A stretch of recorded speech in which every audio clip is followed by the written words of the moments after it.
kalau nggak mau Devi, Eko aja yang cabut. Pertama, dia nggak ada rasa terima kasih. Minggu kemarin udah diselamatin sama komandan. Terus dia makin kesini juga makin berpihak sama Devi, ya kan? Terus dia juga makin kesini kompornya makin gila-gilaan, makin parah. Cabut aja nanti si Eko.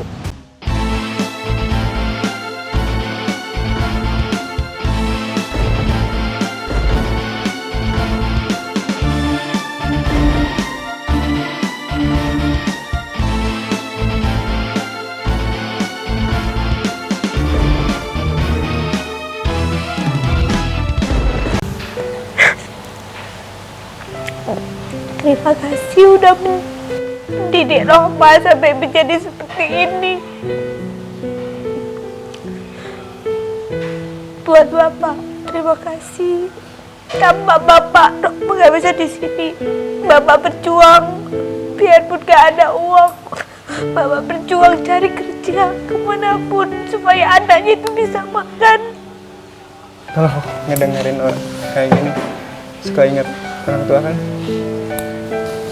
Apalagi seorang ibu tuh nggak pernah minta balas jasa kita, nggak pernah minta balas budi apa yang udah mereka lakuin ke kita.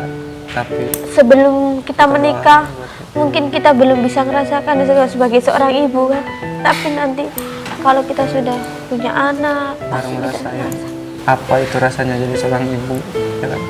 Apa yang merawat ibu tuh gimana sih ngerawat anaknya, anak kita udah ngerasain kan. Makanya Mbak sekarang mumpung masih ada orang tua, sayangi orang tua Mbak. Akad ini ngomongnya kayak gitu.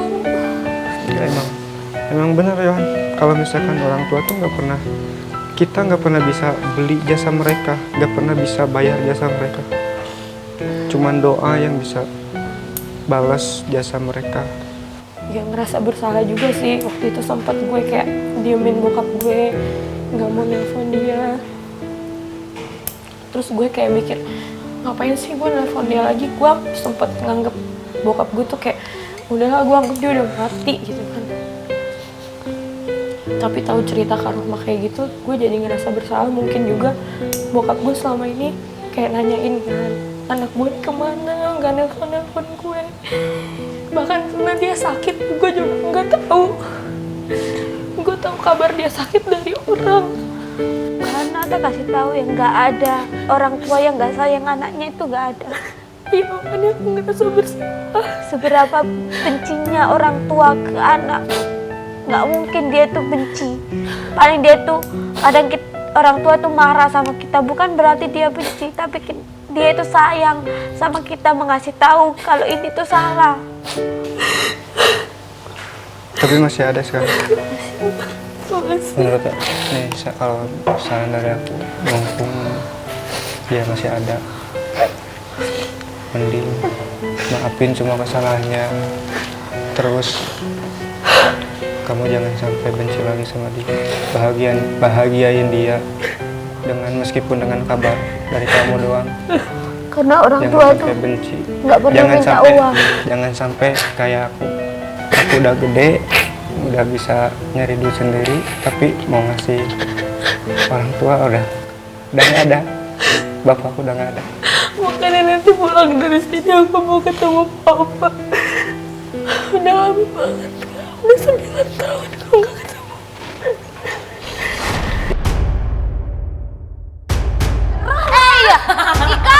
Kaget aku. Bareng Master minggu ini. Gimana Mbak perasaannya? Akhirnya seorang Rohmah, wanita yang kuat bukan wanita yang lemah gitu kan. Akhirnya bisa mendapatkan jabatan. Gak nyangka dapat ini. Karena tadi sempat bingung juga, diputer-puter. Akhirnya sempat bingung juga, tapi aku yakin aku bisa itu. Jadi aku lari sekencang-kencangnya, nabrak patokan. Tak kiranya bendera.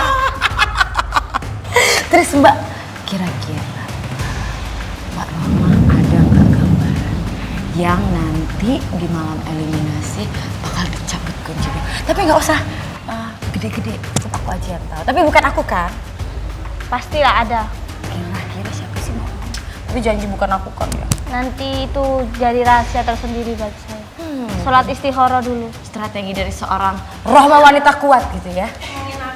Ih, pede banget sih. Sini. Di sini deh. Tadi lagi ngomongin Mbak Rohma dapet Keymaster minggu ini, nggak ada yang nyangka kan? Aku mau nanya, dari sekian banyak kita, siapa yang Mbak Roma mau keluarin? Tadi kan kayak yang aku tanya, antara kita bertiga aja. Tapi yang jelas bukan kita berdua ya, Dek ya. Itu masih menjadi rahasia. Kalau misalnya seandainya si Belatung Nangka yang kayak suaranya kayak lonceng SD itu tiba-tiba masuk 3 terendah terus masuk ke 2 terendah, kan otomatis Mbak Roma cabut dia aja daripada nyusahin terus ntar kita dituduh lagi nyuriin make up dia atau Mbak Roma dibentak-bentak lagi. Dia mah baiknya cuma pas Mbak Roma pakai ini aja. Atau enggak, kalau nggak mau Devi, aku aja yang cabut. Pertama, dia nggak ada rasa terima kasih. Minggu kemarin udah diselamatin sama komandan. Terus dia makin kesini juga makin berpihak sama Devi, ya kan? Terus dia juga makin kesini kompornya makin gila-gilaan, makin parah. Mbak cabut aja nanti si Eko. Antara Kak Eko dan Kak Devi, Devi Mbak atau Roma akan mencabut siapa? Devi atau Eko? Siapa? Kak Devi. Oke. Siapa Mbak Roma? Devi. Oke. Yes. Kita setuju Mbak. Yeay. Kita lenyapkan Belatung Nangka yang suaranya kayak lonceng SD itu, Mbak. Oke. Kalau gitu gimana jargonnya Mbak Roma? Jos.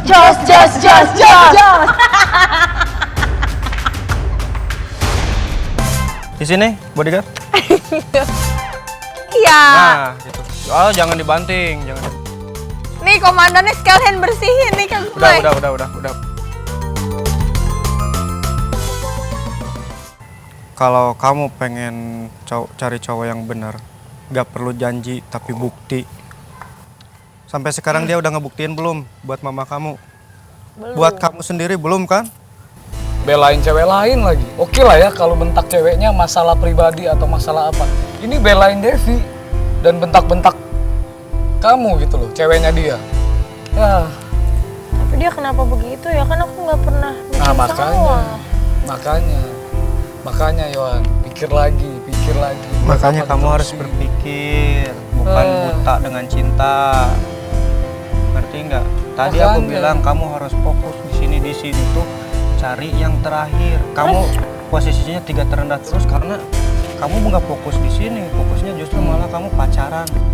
Oke lah gini ya, intinya ya. Kamu jangan mau ya dibodoh-bodohin sama si Rian. Jangan mau diperalat sama si Rian. Jangan mau dibentak-bentak gitu. Status sudah pacaran, masa dibentak-bentak? Pokoknya jangan mau. Fokus. 2 miliar depan mata terus. Ya. Kalau dia udah jelas-jelas nggak bener, putusin. Ya udah ngerti ya? Udah. Jelas ya? Oke. Nih. Oke. Udah 2 kali.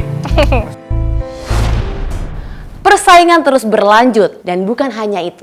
Yohana yang sedari awal terlihat dekat dengan Rian nampak mulai goyah dan bimbang. Lantas apakah hubungan mereka akan bubar? Dan drama apa lagi yang akan terjadi di rumah Serambi? Saksikan terus episode Serambi Penghuni Rumah Terakhir bersama Shopee sesaat lagi.